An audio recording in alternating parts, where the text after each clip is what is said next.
Om Swastiastu, selamat pagi, selamat siang, selamat malam semua. Perkenalkan, nama saya adalah Igusti Ayu Putu Wita Indrayani, bisa dipanggil dengan Wita. Jadi topik yang akan saya bawakan hari ini adalah mengenai research paradigm atau paradigma penelitian, yang mana dari textbook yang saya baca, paradigma penelitian ini dapat didefinisikan sebagai suatu cara pandang peneliti untuk memahami realitas, membangun teori, dan mengumpulkan informasi terhadap suatu atau berbagai fenomena yang terjadi di masyarakat, di komunitas yang kemudian dapat membentuk suatu asumsi filosofis untuk memaknai fenomena tersebut. Nah, dari textbook itu juga terdapat 5 jenis paradigma penelitian antara lain positivism, interpretif, kritikal, postmodern, dan pragmatis. Nah, sebentar lagi saya akan berusaha untuk memaparkan hasil analisa saya yang sangat sederhana terhadap 5 artikel atau karya tulis ilmiah yang berbeda yang dipublish pada berbagai jurnal internasional dari mulai tahun 2010 ke atas, dan kemudian saya juga akan berusaha untuk melihat paradigma yang digunakan oleh peneliti pada masing-masing artikel tersebut untuk memotret dan menginterpretasi fenomena atau isu-isu yang diangkat dalam penelitian tersebut. Nah, tema besar yang saya pilih dan saya tentukan sebagai penghubung atau benang merah yang menghubungkan kelima artikel tersebut adalah teori tentang leadership atau kepemimpinan. Mengapa saya pilih tema ini? Jadi alasan utamanya adalah karena jika kita berbicara mengenai organisasi dalam berbagai konteksnya, mulai dari struktur organisasi, kemudian bentuk organisasi, legalitas, formalitas, hingga skala operasinya, unsur leader atau pemimpin tidak boleh ditinggalkan. Jadi leadership ini merupakan suatu tools atau alat yang sangat vital dan sangat krusial yang dalam organisasi yang dapat membantu manajer untuk dapat mewujudkan competitive advantage atau daya saing keunggulan kompetitif sehingga dapat mencapai tujuan perusahaan secara efektif dan efisien. Jadi pencapaian tujuan secara efektif dan efisien dengan mengalokasikan dan memberdayakan sumber daya organisasi secara efektif dan efisien itu merupakan hakikat dari ilmu manajemen. Maka dari itu tema leadership ini sering sekali dibahas pada berbagai penelitian dan empirical study, baik yang menggunakan pendekatan kuantitatif maupun kualitatif. Nah, saat ini mulai dari tahun 2010-an ke atas dari artikel yang saya baca itu, mulai banyak bermunculan teori-teori baru terkait dengan leadership ini, terutama yang menekankan pada hubungan antara atasan dan bawahan atau relationship between leader and follower. Maka dari itu, pada pohon ilmu keilmuan, teori leadership ini mulai diturunkan sehingga banyak bermunculan cabang-cabang ilmu baru.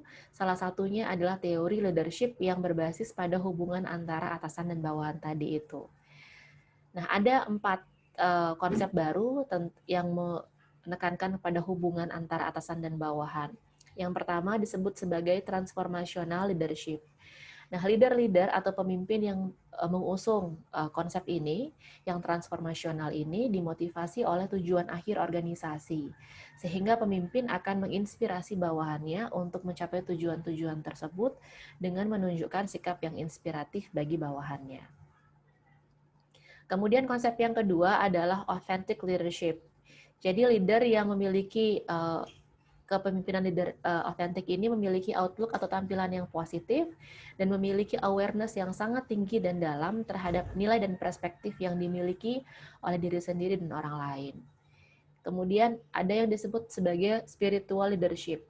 Nah, leader yang menekankan pada konsep ini menekankan pada value atau attitude dan behavior yang dibutuhkan untuk dapat memberikan motivasi intrinsik sehingga muncul a sense of spiritualism dari anggotanya.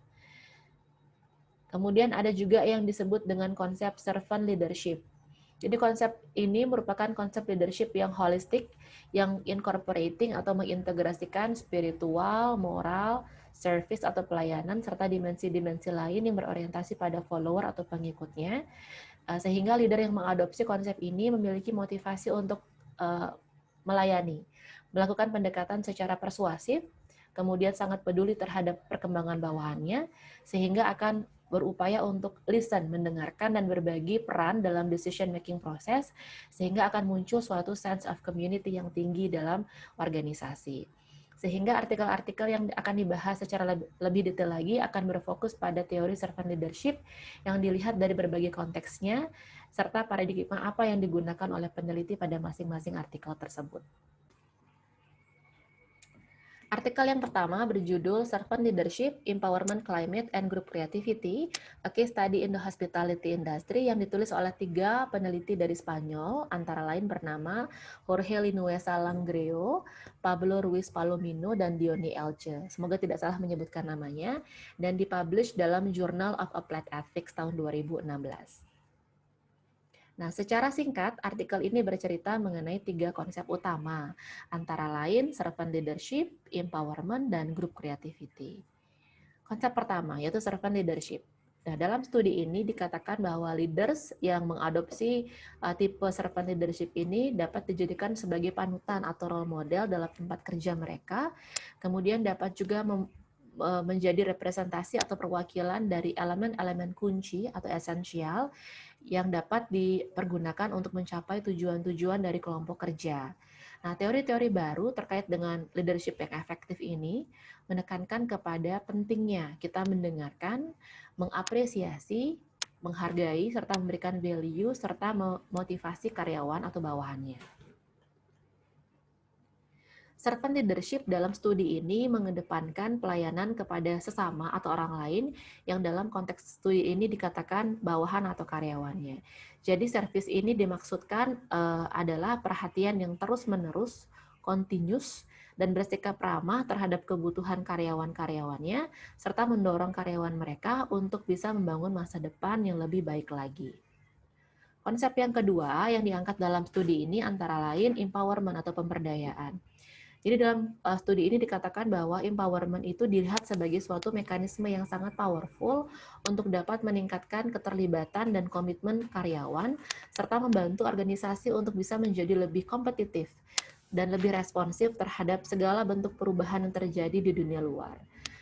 Nah, kelompok-kelompok kerja yang memiliki empower ini, yang memiliki motivasi kerja yang tinggi ini, dikatakan memiliki otoritas atau wewenang serta responsibility yang lebih kuat dibandingkan kelompok-kelompok kerja lain yang mengusung atau mengadopsi tipe konvensional atau tradisional. Sehingga efektivitas kerja kelompok kerja yang empower ini sangat ditentukan dari bagaimana mereka menerima servant leadernya, serta bagaimana leader tersebut mengatur mereka dengan baik pada konteks pekerjaan mereka.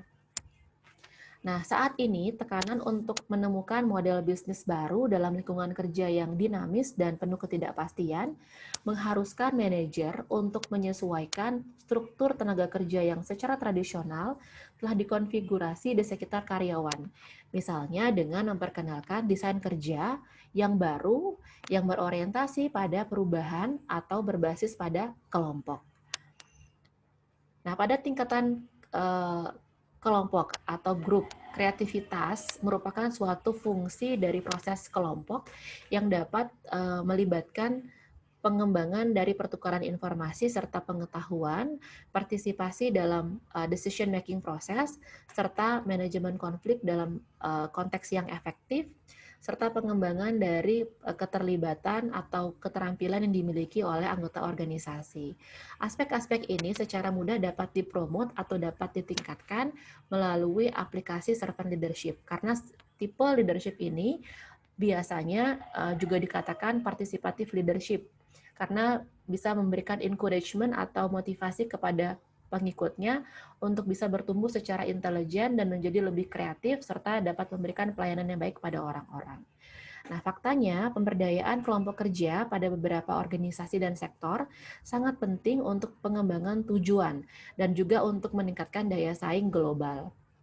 Dengan demikian, dalam artikel ini, dalam studi ini, unit analisisnya adalah kelompok kerja yang bisa memberikan pemahaman yang lebih baik tentang kreativitas kelompok.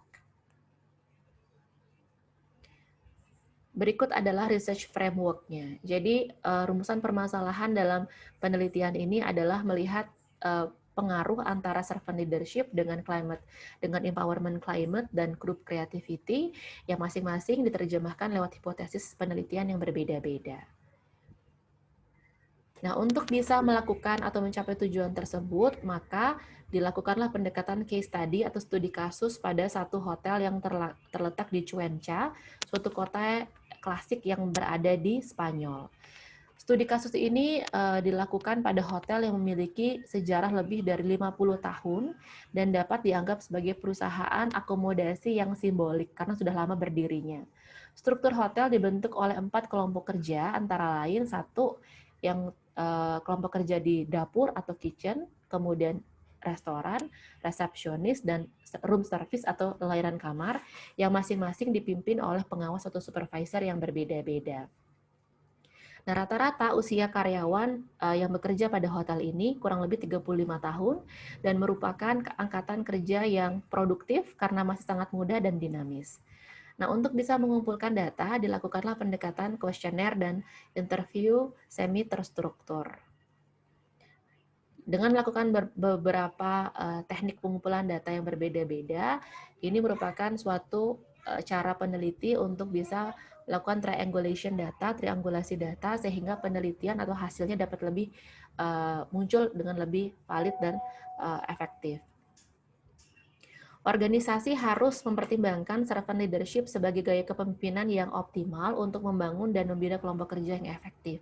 Nah, dalam prakteknya, pemimpin harus merangsang motivasi rekan kerja mereka dengan memusatkan perhatian pada hal-hal yang mengidentifikasi tujuan secara lebih ambisius, katanya pada studi ini dikatakan demikian.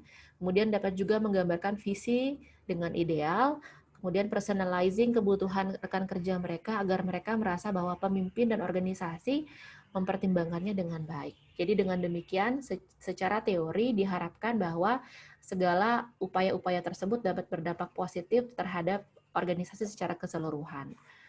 Nah, temuannya dalam penelitian ini dikatakan bahwa terdapat hubungan yang positif atau pengaruh yang positif antara servant leadership dengan kelompok kerja, terutama kelompok kerja yang berada pada kitchen dan restoran. Nah, sisanya kelompok-kelompok kerja yang berada pada reception, front office, dan room service memiliki pengaruh yang kurang positif dibandingkan dengan kedua kelompok kerja tadi itu, karena yang dapat diamati adalah bahwa pada dua kelompok kerja yang memiliki hubungan yang kurang positif, supervisornya atau pengawasnya baru bekerja di sana kurang dari 1 tahun saja. Jadi secara faktanya kita peneliti dapat menyimpulkan bahwa hubungan emosional, kemudian pertukaran informasi dan cohesion dalam kelompok-kelompok kerja ini tidak sekuat dibandingkan kelompok-kelompok kerja yang ada di kitchen dan restoran.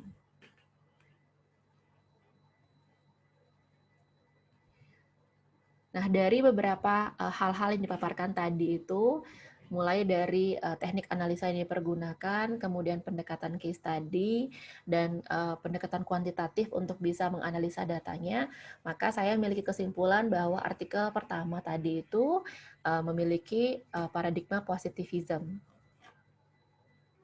Artikel yang kedua berjudul Servant Leadership, a Phenomenological Study of Practices, Experiences, Organizational Effectiveness and Barriers, yang ditulis oleh Amy R. Savage Austin dan Andrew Honeycutt dan dipublish pada Journal of Business and Economic Research tahun 2011. Pada latar belakang studi ini dikatakan bahwa sesungguhnya filosofi dari servant leadership ini adalah untuk melihat peranan antara leaders dan followers, antara atasan dan bawahan. Jadi bagaimana pemenuhan terhadap kebutuhan dari follower ini dan bagaimana leader ini bisa memberikan encouragement atau motivasi terhadap karyawannya terutama dalam proses pengambilan keputusan, dan ini akan membantu leader untuk bisa mengatasi segala challenges atau tantangan atau hambatan yang mungkin akan dihadapi di masa depan, terutama pada konteks organisasi modern. Nah, dengan demikian, filosofi dari servant leadership ini sesungguhnya dapat memberikan suatu sudut pandang yang baru, yang berbeda, bagaimana leader itu bisa memahami tanggung jawabnya sebagai seorang pemimpin dan bagaimana servant leader ini mengasumsikan sikap mereka terhadap pelayanan dalam area of responsibility mereka. Nah, studi ini yang menganalisis mengenai dampak atau impact dari elemen organisasional yang dikatakan dalam studi ini merupakan suatu hambatan atau barriers terhadap praktek-praktek servant leadership akan membantu servant leaders dalam organisasi berorientasi pada laba untuk menjadi lebih siap untuk menghadapi segala potensi-potensi hambatan dan tantangan yang akan dihadapi di masa depan, terutama pada konteks organisasi modern.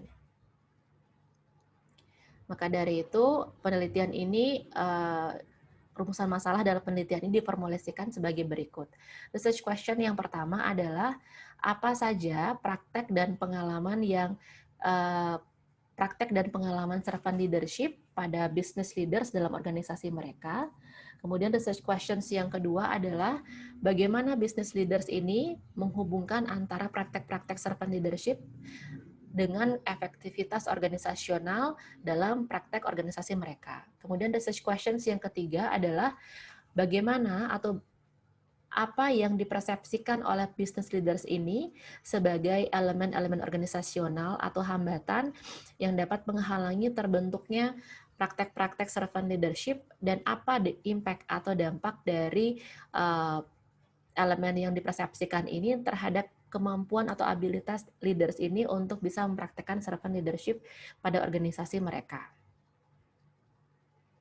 Maka dari itu, tujuan penelitian ini adalah untuk mengungkapkan bagaimana hambatan dalam organisasi itu yang dikategorikan dalam penelitian ini antara lain bagaimana keyakinan, kemudian simbol, norma, values, dan aturan-aturan yang dapat menghalangi praktek servant leadership dan dapat memperoleh insight atau wawasan untuk bisa melihat dampak dari barriers ini terhadap kemampuan leaders untuk bisa mempraktekkan servant leadership dalam organisasi mereka.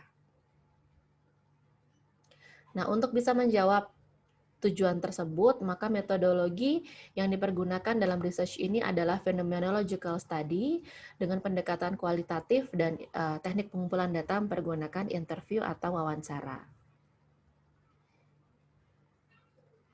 Metodologi studi fenomenological ini adalah untuk mengumpulkan dan mengeksplorasi pengalaman hidup dari 15 pimpinan bisnis atau business leaders yang mempraktekkan servant leadership philosophy dan kemudian examining atau memeriksa bagaimana para pemimpin bisnis ini menghubungkan antara praktek servant leadership mereka dengan efektivitas dalam lingkungan bisnis mereka.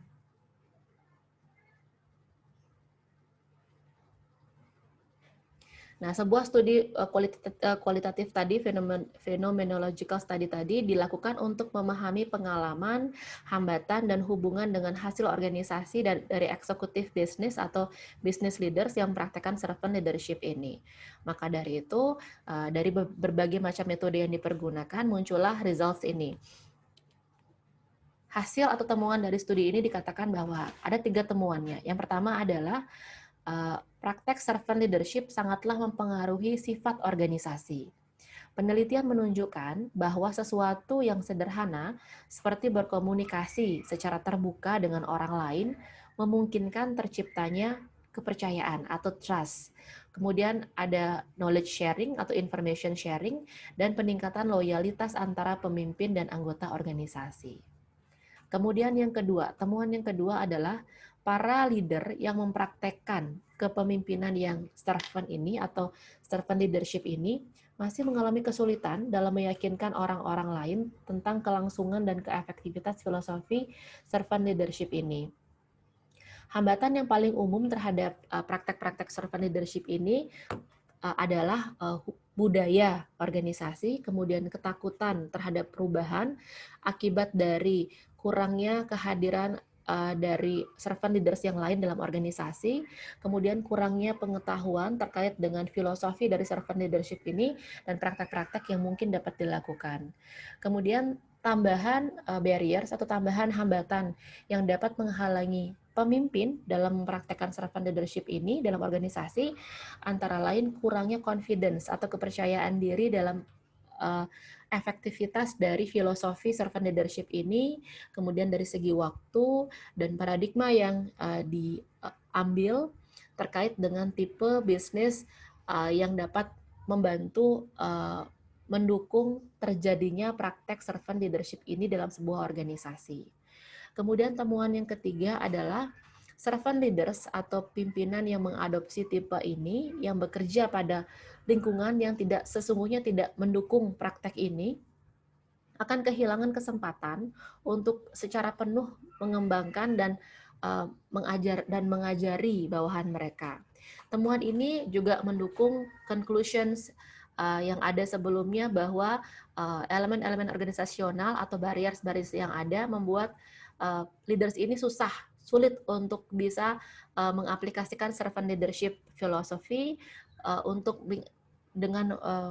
menginteraksikan orang lain di luar dari circle yang sudah mereka buat, di luar dari filosofis servant leadership yang sudah mereka ciptakan dalam organisasi.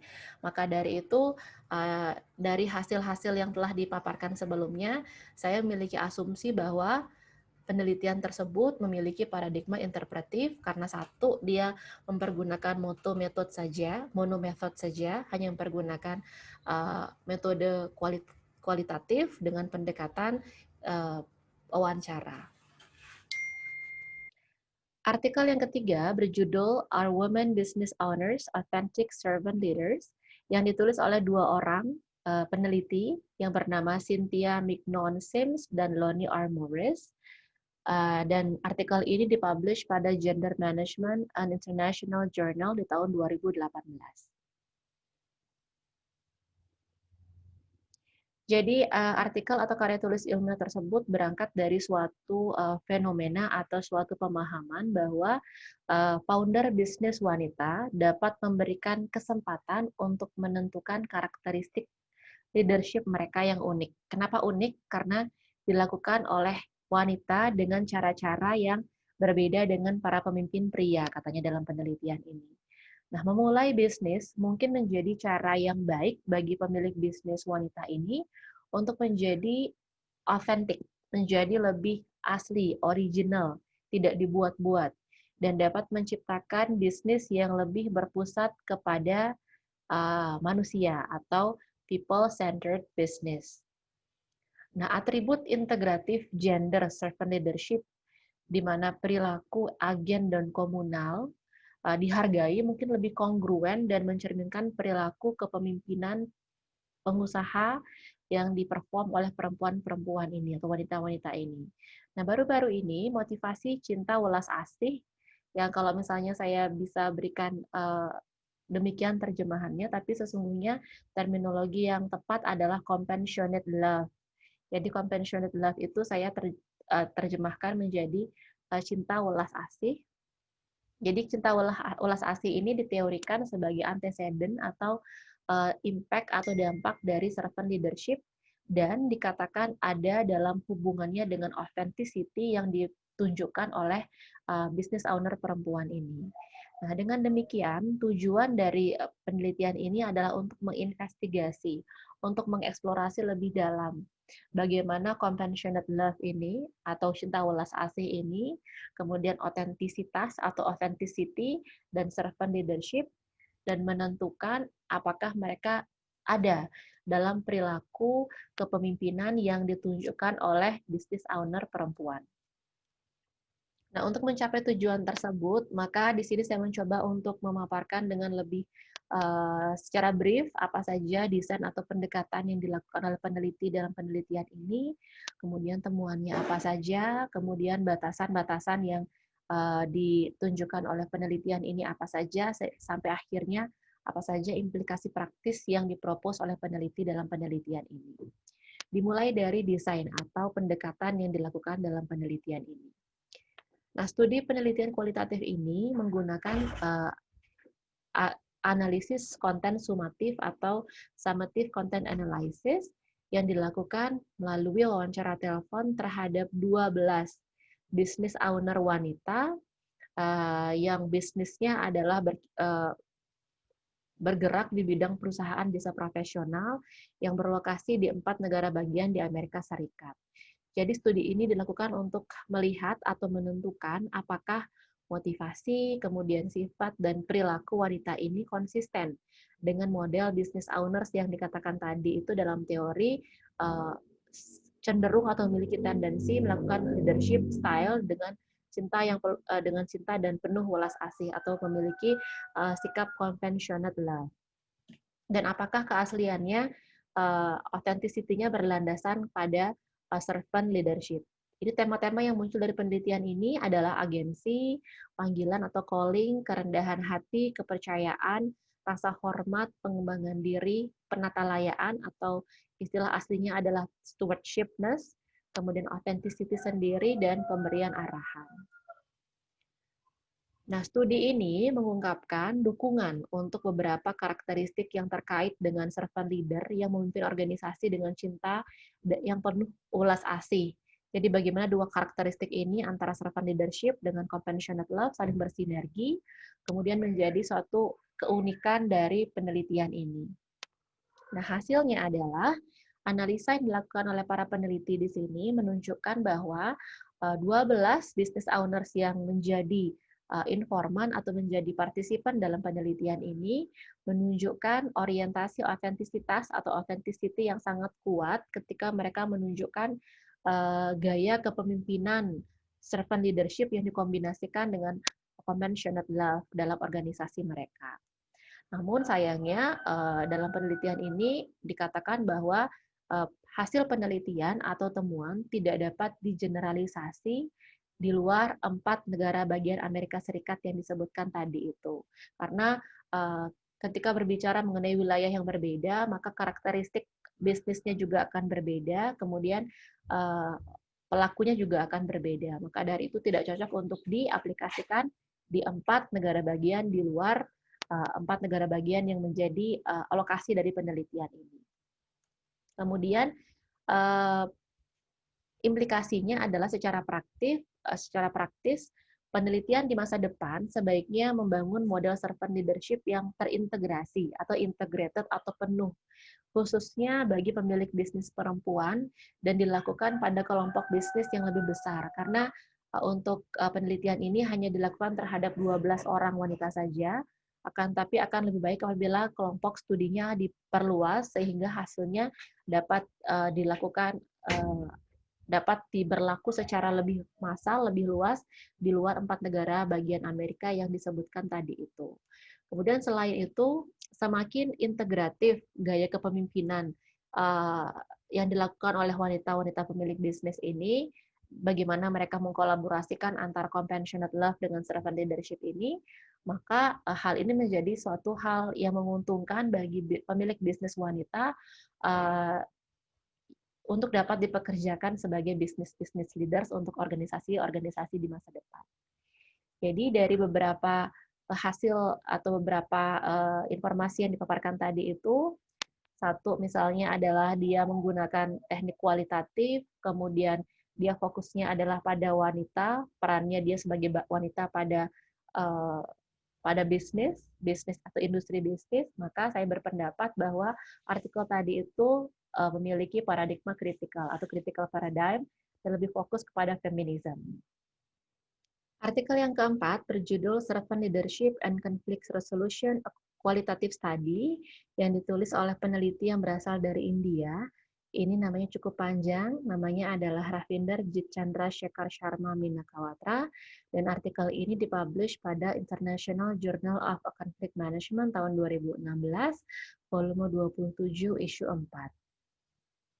Jika melihat dari judulnya saja, kita dapat memberikan kesimpulan awal bahwa dua konsep utama yang diusung dalam studi ini adalah berkaitan dengan servant leadership dan conflict resolution.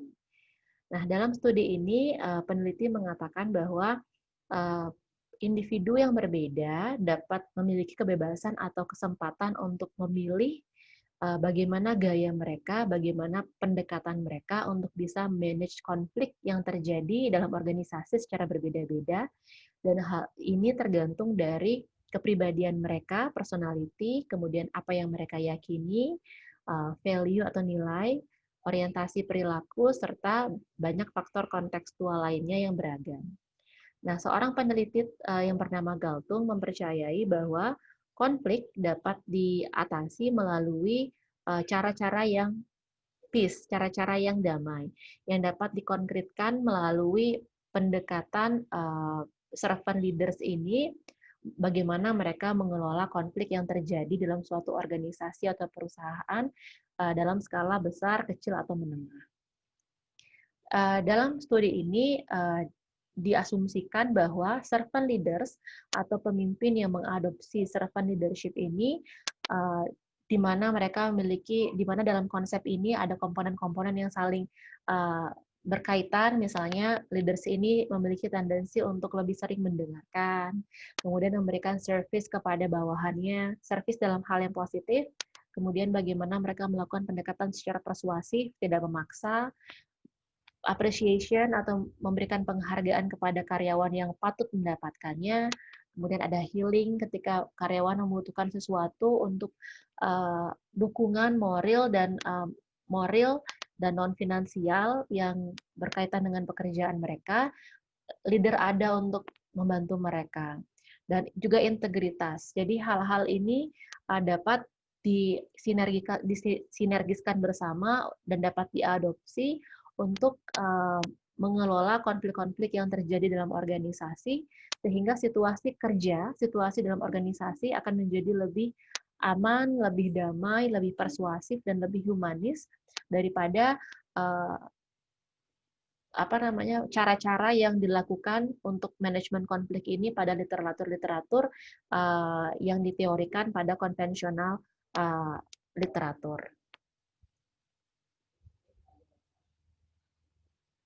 Nah, kemudian dalam perspektif itu untuk melihat hubungan antara bagaimana servant leadership ini dimanfaatkan oleh leader untuk bisa mengelola konflik yang terjadi dalam sebuah organisasi, maka peneliti Mr. Ravinder berusaha untuk mengungkapkan fenomena ini melalui narrative inquiry.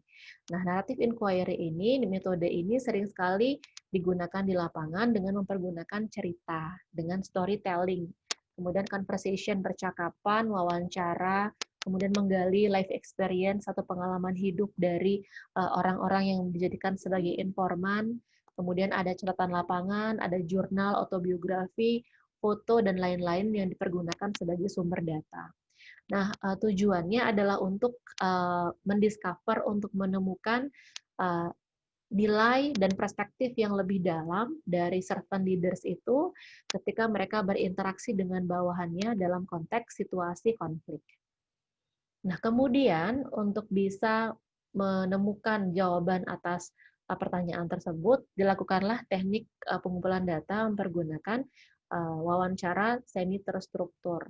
Jadi teknik ini dipergunakan untuk mengeksplorasi serta mengumpulkan data-data eksperiensial dari 15 pimpinan atau leaders yang bergerak pada sektor pendidikan, kemudian pemerintahan, dan swasta. Nah, untuk ketika dalam prosesnya, maka wawancara ini ditranskripsikan, dibuatkan transkripsi verbatimnya, words by words, sehingga peneliti bisa menganalisa lebih dalam bagaimana pesan yang disampaikan oleh informan tersebut melalui pemilihan kata-kata, kemudian pemilihan kata-kata, frasa, dan lain sebagainya, sehingga dapat direview akurasinya oleh para researcher atau peneliti yang melakukan penelitian tersebut lebih lanjut lagi. Nah, temuan dari penelitian ini dikatakan bahwa servant leaders dari 15 orang yang dijadikan sebagai informan dalam penelitian ini sesungguhnya telah mengadopsi pendekatan yang lebih humanis dibandingkan untuk bisa menyelesaikan konflik itu sendiri, konflik-konflik yang terjadi dalam sebuah organisasi. Nah, ketika mereka berhadapan dengan konflik-konflik yang terjadi antar bawahannya, mereka sesungguhnya menghindari memberikan solusi dari perspektif mereka, dari level yang lebih tinggi. Untuk menggantikan itu, mereka lebih mengencourage atau memotivasi bawahannya untuk bisa melakukan diagnosis yang lebih mutual, sama-sama saling menguntungkan dari bawahan-bawahannya terhadap situasi tersebut, dan melakukan pendekatan secara partisipatori untuk bisa menyelesaikan konflik-konflik yang terjadi, terutama konflik yang terjadi antara hubungan antar bawahannya. Nah, preferensi dari servant leaders ini untuk berdiskusi, kemudian untuk melakukan debat, kemudian untuk bisa memberikan kesempatan untuk berkomunikasi secara terbuka dalam meresolusi konflik ini, tampaknya sejalan dengan kerangka kerja resolusi konflik yang dipropos oleh Galtung, bahwa konflik tersebut seharusnya diselesaikan dengan cara-cara damai, bukan cara-cara anarkis atau yang keras. Maka dari itu, dari paparan singkat yang saya lakukan tadi itu, terutama kalau melihat dari teknik yang dipergunakan atau pendekatan yang dipergunakan, yaitu narrative inquiry, dengan teknik pengumpulan data wawancara, maka dapat saya simpulkan bahwa artikel tersebut mengadopsi paradigma postmodern, karena pada Research Onion yang dipaparkan di kelas pada pertemuan ketiga kalau tidak salah, dikatakan bahwa terlihat bahwa salah satu ciri dari postmodern paradigm itu adalah ketika teknik pengumpulan data yang mempergunakan pendekatan narrative inquiry. Baik, sampailah kita pada artikel terakhir yang harus kita review.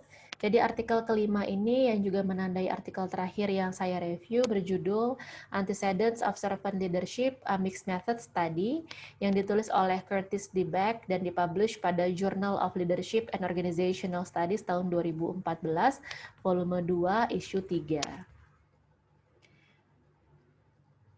Nah, dalam latar belakang penelitian ini, peneliti memaparkan suatu research gap yang dominan, bahwasanya dia berpendapat bahwa servant leadership ini merupakan suatu konsep yang sangat baru dalam teori-teori kepemimpinan yang sudah ada sebelumnya. Maka dari itu, menurut pendapat peneliti, research gap dominan dari penelitian ini adalah tidak banyak penelitian yang dilakukan secara empirikal sebelumnya yang mengangkat mengenai tema ini dalam konteks organisasi manapun.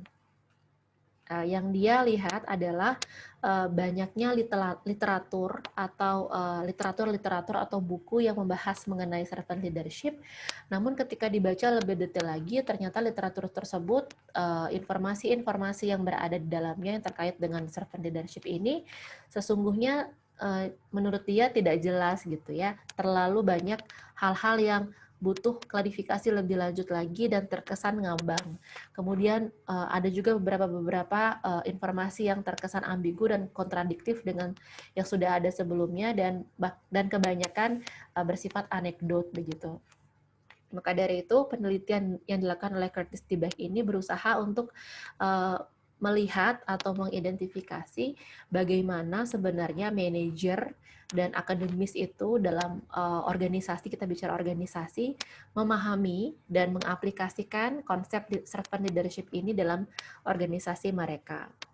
Sehingga lebih spesifik diturunkan ke dalam research questions yang kemudian bertujuan untuk mengeksplorasi lebih dalam lagi apa saja antecedents atau antecedents dari servant leadership dengan mempergunakan mixed method, metode campuran atau kombinasi yang disebut sebagai sequential explanatory research design.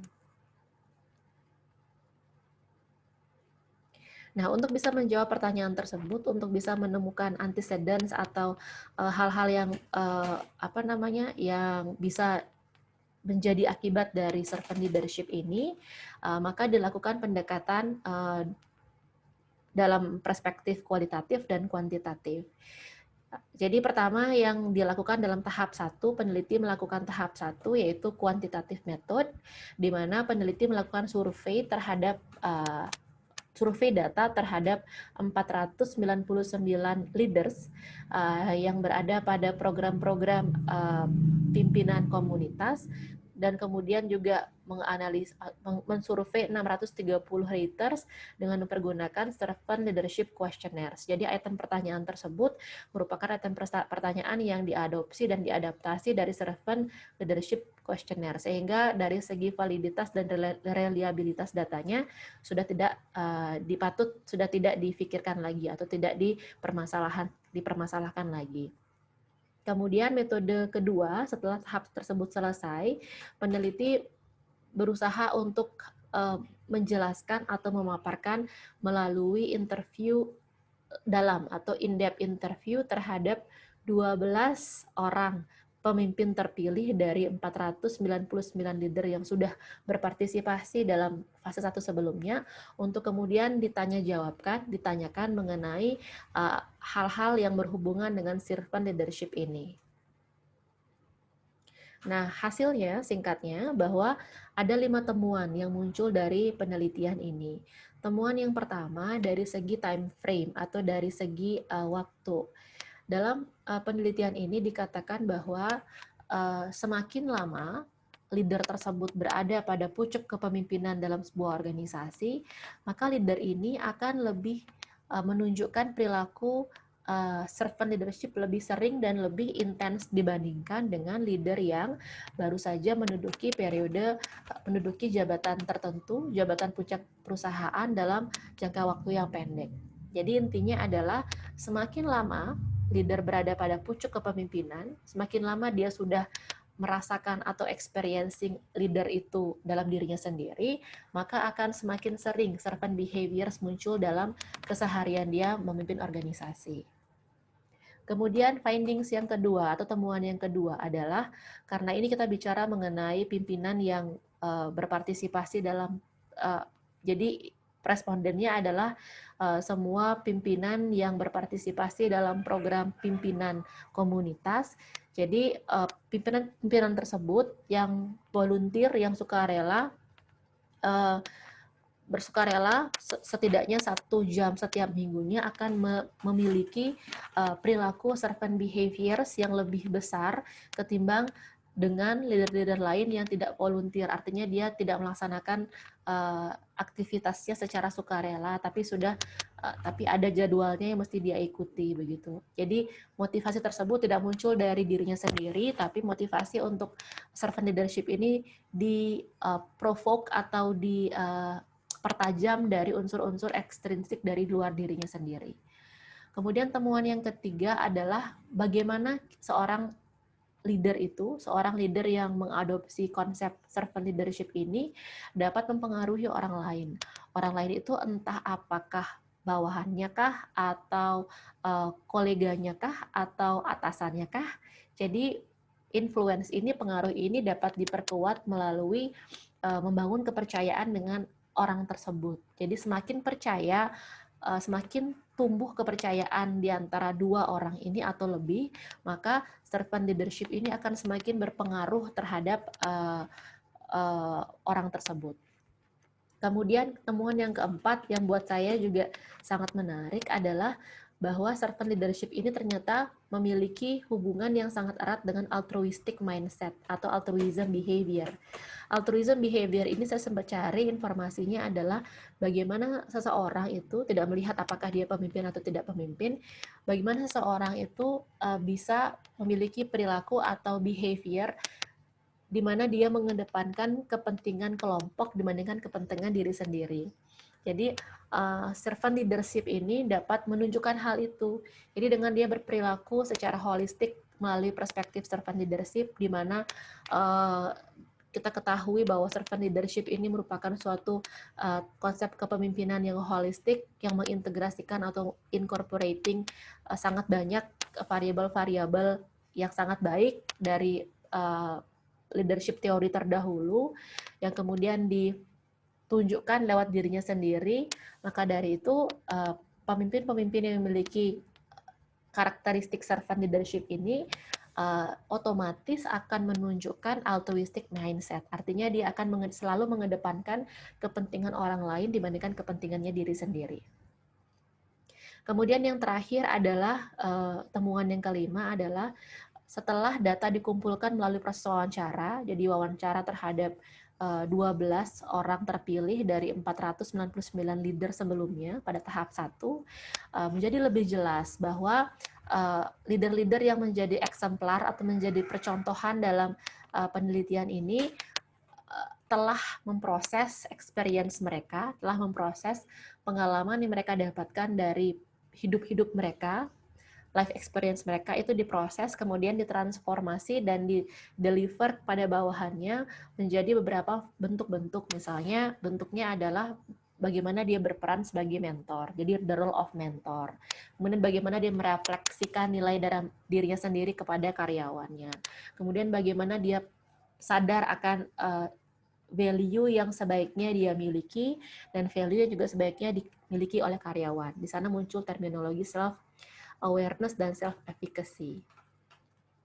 Jadi dari 5 temuan tersebut, dari segi waktu, kemudian voluntarily actions, kemudian influence, kemudian altruism mindset, dan terakhir adalah role of mentor, reflection, self-awareness, dan self-efficacy, itu merupakan antecedents atau dampak dari servant leadership terhadap suatu organisasi. Karena organisasi karena respondennya sangat banyak, jadi sangat banyak, ada lebih dari 500 orang secara keseluruhan yang kemudian dianalisa mempergunakan metode dan teknik yang sangat kompleks begitu.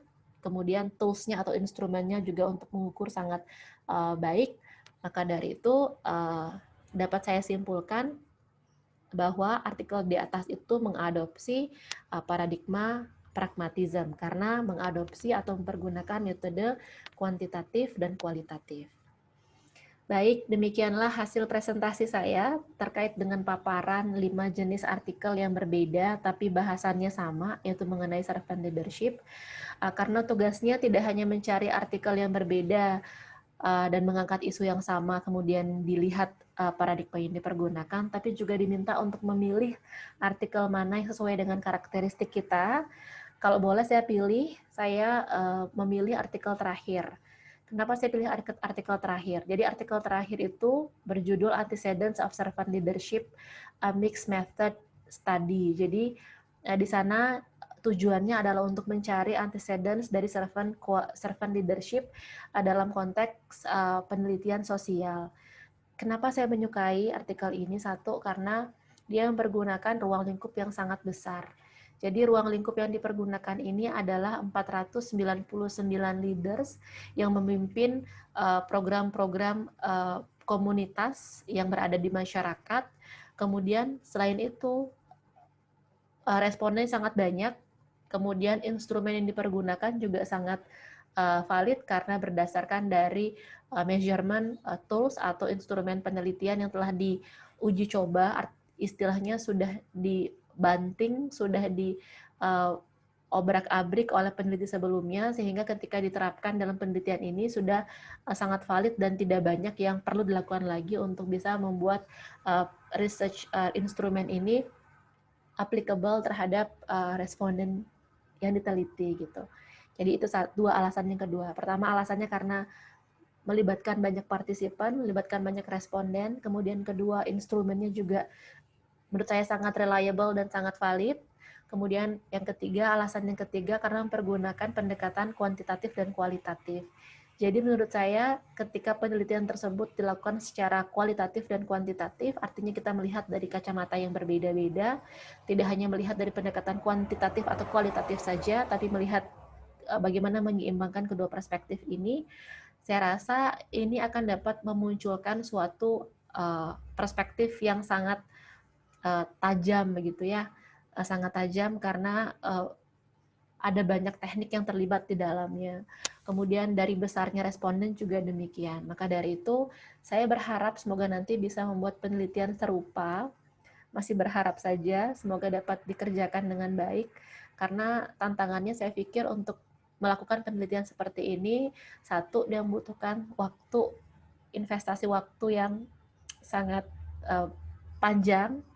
Kemudian kedua juga membutuhkan energi dan loyalitas atau komitmen kita untuk bisa menyelesaikan penelitian tersebut tepat pada waktunya.